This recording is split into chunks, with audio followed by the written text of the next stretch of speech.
On In Radio, on YouTube, and wherever you get your podcasts, I'm James Crid.land, the radio futurologist.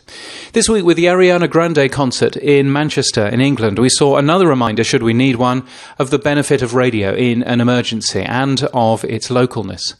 During a terrorist incident, mobile phone networks can quickly become overloaded, but your broadcast radio signal will not. And worse, in the immediate aftermath of an incident, false facts go around like wildfire. In this case, there was one story that circulated pretty quickly about a gunman at a local hospital, which proved fake, but it was still published by some news organisations who frankly should have known better, the Daily Express. Measured, truthful, non-sensationalised and accurate coverage is what your audience is looking for. And your responsibility to your listeners is to give them that. And even at 10:30 on a Monday night. Now, I'm not a radio programmer. I am a listener, though, and I do understand some of the technology here. So here are some things that you might want to consider. First, if you run more than one radio station in the area, you need to work out now how to simulcast your output across all of them.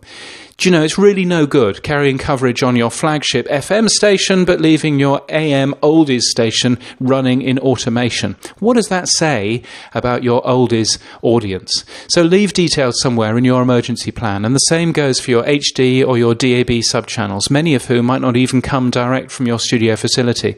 This kind of stuff is non-trivial, but it's really important to get right.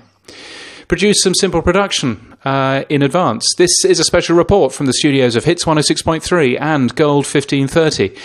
Find some generic news beds that might keep a listener's attention for 15 seconds or so while your presenters or producers can talk amongst themselves. Give your teams some tools for the job and they'll thank you. Work out how to pull yourself out of automation or networking if you need to, and make sure that everybody is familiar with this process, not just your station engineer, and do that real quick. Because one of the most important things that you have to do in an emergency is to communicate to your audience that you're aware that things are happening and that you're on the case.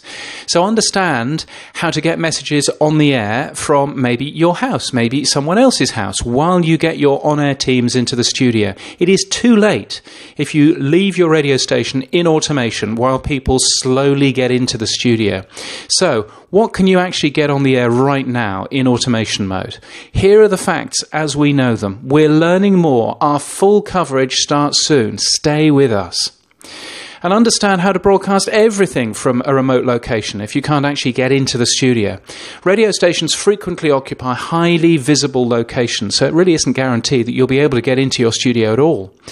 And of course, get busy on social media. Yes, it'll help you gather the news if you remember to verify everything, Daily Express, but also help you communicate to your audience. And remember, many will find your radio station for the first time as a result. So help them with frequent reminders of how to tune in. Something that radio always forgets is just the really simple stuff of how to tune in to our radio station. So remind people of that over and over again. Radio's place during an emergency is one of our strengths, and unlike television, we can be quick and nimble with our coverage. Mobile phones mean there's literally no limits to the amount of correspondence we can get on the ground, but only if we prepare the tech first as well as the people. So do share other tips if you can do with me on Twitter or on Facebook.